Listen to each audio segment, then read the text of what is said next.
কাঁচা আমের দিনে কাঁচা আমের ভর্তা মেখে খেতে বা কাঁচা আম খেতে কিংবা কাঁচা আমের আচার খেতে পছন্দ করে না এমন বাঙালি মনে হয় আমরা কেউ নেই।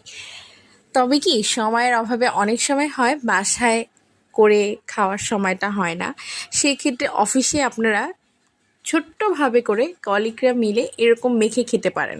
যেমন আমরা খেয়েছিলাম, আমগুলো গ্রেট করে নিয়েছিলাম, তারপরে কাঁচামরিচগুলো গ্রেট করে নিয়েছিলাম। তবে বলে রাখা ভালো, এখানে যদি পোড়ামরিচটা হতো অসম্ভব মজা হতো, কিন্তু কি আর করা যাবে, যেহেতু চুলার কোনো ব্যবস্থা নেই, সো পোড়ামরিচ পুড়িয়ে খেতে পারিনি।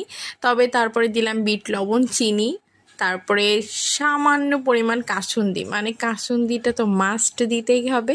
কাসুন্দি না দিলে আমের ভর্তার আসল মজাটা কিন্তু আসলে পাওয়া যায় না, ঝাঁঝালো ঝাঁঝালো ভাব। উফ, তবে সাথে একটু তেঁতুল থাকলে আরও ভালো হতো, মিস করে গিয়েছি।